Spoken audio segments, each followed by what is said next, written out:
What's up, humans, and welcome to a new Psicoactivo. Happy Wednesday, everybody. I hope you guys are doing fantastically well. Second video of the day. Well, third, technically, because I did another one in Spanish. I want to talk to you guys about Chris Bledsoe, who was just on Reality Check with Ross Coulthart. They spoke about his book. They spoke about the prophecies or alleged prophecies that he's made over the years. They spoke about how the Crohn disease that he had been suffering from for 18 years completely disappeared. He claims that the phenomenon healed him. And he has claimed before that he has healed people from just touching them or praying for them. And there are other prophecies that he claims that are real. I still keep my same stance that I've always kept on Chris Bledsoe. I think that he's a good man. I think that what he's experiencing is real. He does see the orbs. I don't know if this lady that he has seen on Easter is an archetypal kind of being that he interprets as something, but it's in reality something else. And this is where the conversation becomes really difficult to navigate because you guys have seen my multiple videos about the ancient gods. And I think that this is just an interpretation of some type of entities that have interacted with humanity for thousands of years. And they were interpreted back then when the Abrahamic religions first came out as either gods or angels or demons. They've been interpreted by other religions as other types of deities before. But the reality is that they might be just the same type of entities that have interacted with people for thousands of years. Now, Chris Bledsoe has his book UFO of God. He named it like that, and he has these interpretations of these deities being gods or goddesses because of his upbringing. It's not because what he's saying is the truth or is real. And even he will tell you that it is what he's interpreting at that moment. And I saw the interview. I think that Ross did a decent job. I think that he could have been a little bit harsher with Chris Bledsoe, but he was being nice. He let him off the hook a couple of times. There were times when Chris came off really sincere, which I most of the time I think he does. But there are some times when he feels a little bit like a messianic kind of figure. And I think that sometimes he does come across as if he's believing this messianic figure that people make him up to be. And I don't think that's the best idea. That's his approach. I respect him. I have had a couple of conversations with him, and he always agrees that this may just be one interpretation that he has. But the bottom line is that he is experiencing something that other people also experience around him. In the interview with Ross, he talks about just having being visited by people from the National Science Foundation and NASA. I can tell you that I've spoken to a couple of those people who are very serious people who have interacted with Chris and they believe Chris. One of these people actually thinks that these Marian apparitions are that Marian apparitions. And I spoke to this person and I told them that these Marian apparitions have different interpretations throughout time, but they're essentially the same default kind of appearance. It's a feminine figure that appears to people and starts making these prophetic type of statements, and they show prophetic events to the person that they appear to. We know that the Lady of Fatima appeared to hundreds of people and they all saw it, and it's reported. It's recorded in history. For Chris, it's a lady that is blonde that talked about prophecies that he wrote in his book. One of these prophecies has to do with disclosure. When Ross asked Mr. Bledsoe what he thinks about this prophecy or upcoming alleged event either happening on 2026 or 2027, Chris Bledsoe said that he is very confident that disclosure from the government is going to happen in 2026. He has repeated it multiple times. He says that the star named Regulus, which is blue, is going to set and align with the Sphinx that is in the pyramids in Egypt.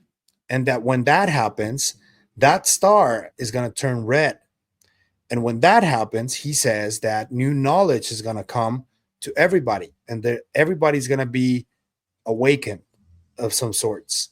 He's never really mentioned an apocalypse per se, although apocalypse means revelation, doesn't mean the end of the world or any cataclysmic event of any kind. But he does say that a lot of stuff is going to happen that is not going to be good for everybody, and that there is going to be a new knowledge that is going to be widespread throughout the world. I'm going to show you about disclosure what he told Ross right here. So you believe from what you've been told, which obviously you can't know for sure, you're only being told this, but you believe from what you're being told that the entities, the beings are going to intervene to stop us from killing ourselves. They did that during November on television. And disclosure of the fact of a non-human intelligence. It'll come next year. You believe next year? I'm sure. I feel sure. I think the government has got to.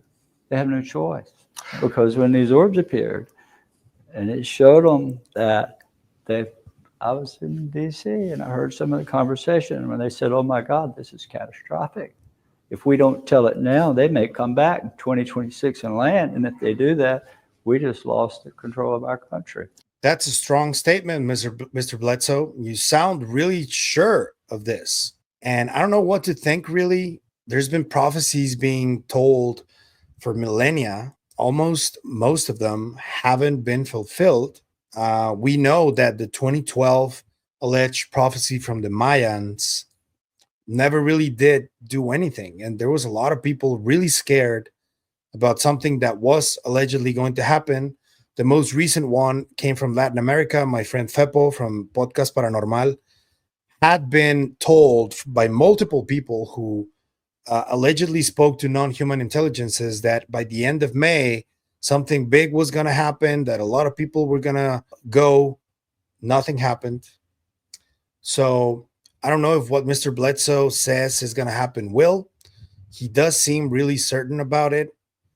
I know that there are already a lot of people that don't believe anything he says, really, because, for example, the previous podcast he did on the Sean Ryan show, Science Bob McGuire did comment that Sean Ryan allegedly edited the part where Chris Bledsoe says that Jesus was coming back, as in Jesus Christ. And in this interview, Bledsoe specifically says that it's nothing like Jesus coming back or anything like that. So that supports what Science Bob said about Sean Ryan probably tampering with the editing of this interview he did on Bledsoe, so he can make it seem like Bledsoe said that Jesus was coming back. That was apparently not the case. And now we have more proof that it wasn't really the case. But perhaps the most startling part of this interview was when Chris Bledsoe talks about the conflict that we are currently going through in the Middle East. In his book, he writes that when Israel and Iran start sending each other missiles, orbs are going to appear everywhere and that they are going to stop the conflict. So far, both nations have already attacked each other with really big missiles and nothing has happened. It is not a good idea to give all the credence and all your belief to predictions like these, especially when you're dealing with such a delicate subject as a war, because right now tensions are at an all-time high. Everybody's really afraid of what might happen. And honestly, a prediction like this is not really that complicated to make for anyone. It was only a matter of time before Israel and Iran would go at each other. It's already happening. It's been happening for over a week now. And from that standpoint, I don't think Mr. Bledsoe did much of a prophecy, really, or a prediction. It was easy to predict. But let's hear what he said about this conflict so you can take a look and just judge for yourselves. So here is Mr. Bledsoe talking about the conflict between Iran and Israel. And I've told it in my book, and I've told it many times in the last 12 years. One thing she told me was, when you see Iran and Israel exchanging missiles, and I saw it, the way she tells me is a vision of, I see it like a living picture screen. I could see the rockets flying. Then all of a sudden, orbs appeared out of the ocean and everywhere. And I told the government, if this happens, the orbs are going to appear and wake people up and stop it. That's what she told me. And it gets really dangerous when stuff like this starts emerging, because you're like a little bit playing with people's perception a little bit, because there's a lot of people that really believe and trust what Mr. Bledsoe says. And I don't know if you should be trivializing war in this fashion. I know that what he experienced is more than likely real, but we have to keep going back to Mr. John Keel, because he always talks about this constantly in his books, about the phenomenon of playing with people's perception, deceiving you, making you see whatever it wants you to see. We know that Jim Semivan talks about that too. And this could very well be the case. And Ross, to his credit, did ask Chris Bledsoe that. And Bledsoe said, yeah, it's possible that the phenomenon is deceiving me. So make of that what you will. And let me know what you think in the comments about the entire interview.